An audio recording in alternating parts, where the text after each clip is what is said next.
Strombecker was a manufacturer of wood-scale models.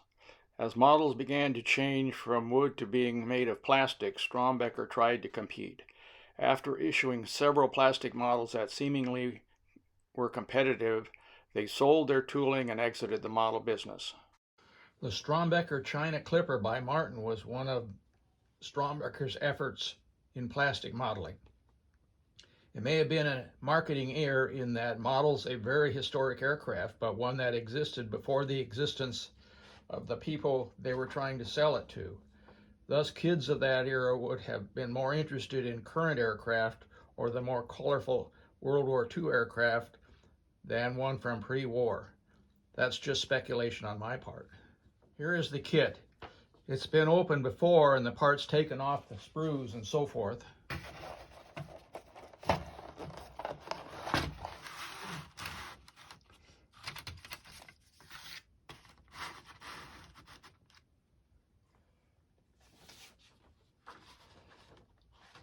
I don't intend to actually build this kit. There's a Glencoe kit that's obviously used Strombecker's dies to make exactly the same model, and I have it in a new condition. Here's the Glencoe kit box. You can see that even the picture looks the same almost, although not quite.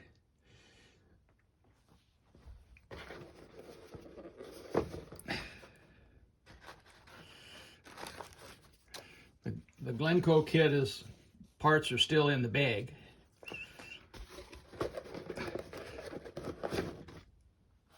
This way the decals are a little bit more likely to work. The parts are more likely to all be there. And I kind of want to keep the Strombecker kit. It may actually be a historic kit at some point. I don't know. So let's get started. So here's the box and the plans. And you can see from the plans, they have no written instructions. They're just a series of assembly steps illustrated. And you can see from that the number of parts in this kit for a relatively large model is really small compared to what a modern kit would be. So we'll start taking the parts out, and we need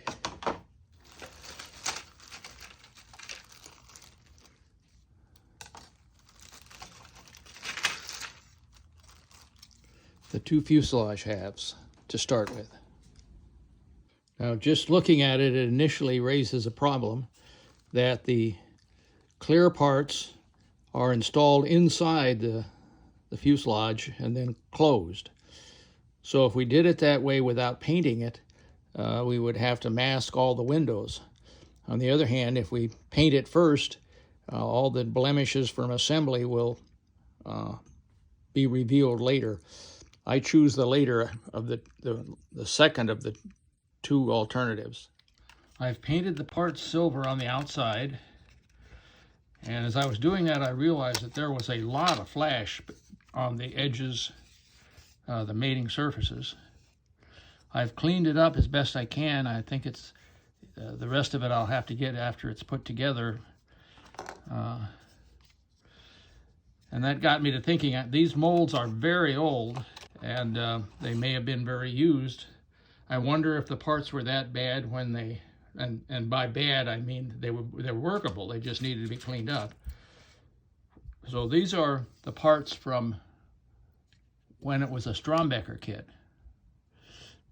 And you can see that there's quite a bit of flash right there, and quite a bit of flash right there, and that's the same spot and right there. So I think the bottom line is these molds were just not anywhere near the same as modern molds.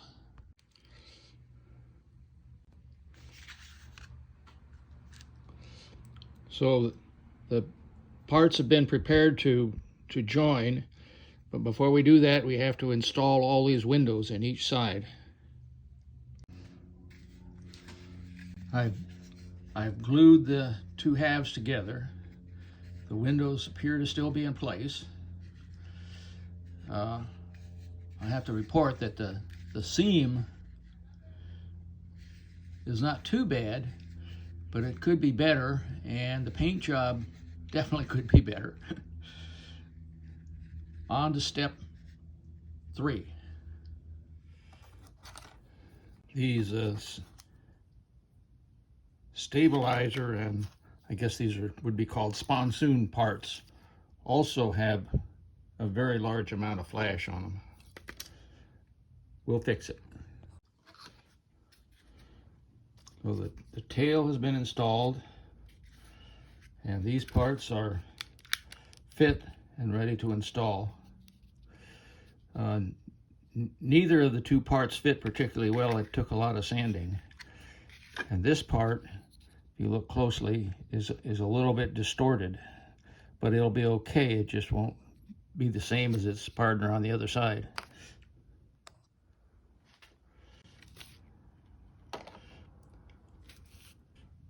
Next, we start with the wings. The wings seem to fit together pretty good after removing most of the flash. I'll sand off the last little bit when they're together. So now we wait for the glue to dry and move on. So the fuselage is finished and filled. It's very basic construction, 2 halves. Each of the sponsoons is 2 halves, and then it goes on with a tab. And the tails are single piece with a tab that goes into the rudder. The fuselage fit together really well.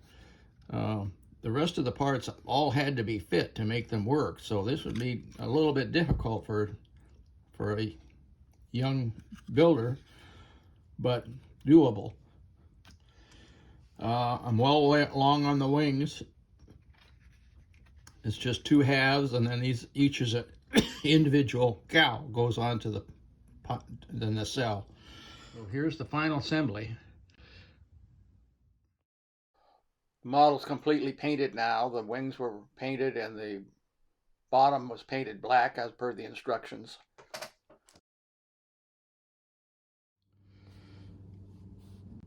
The decals worked quite well, and there's one large major decal, and then a bunch of other decals that are so small that it's almost difficult to do them. The decal installer didn't do so well, but it's not the fault of the decals that they're a little bit out of place here and there. Here's the aircraft. It needs props and a few antennas and so forth for completion. The model on its stand.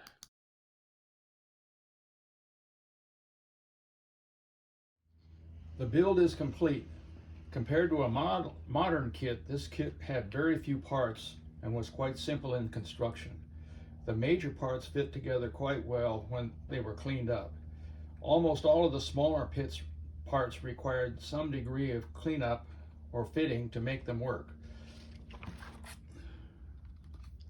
The struts between the sponsoons and the main wing were particularly challenging for this old modeler, but the fact that I got them done suggests that it's possible and a better modeler would do a better job. This brings to a close our journey back into the history of model building. Thanks for watching.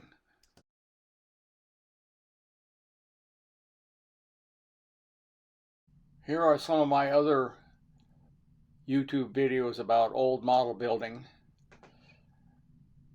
If you like the video, please give me a thumbs up and consider subscribing. Thanks again for watching.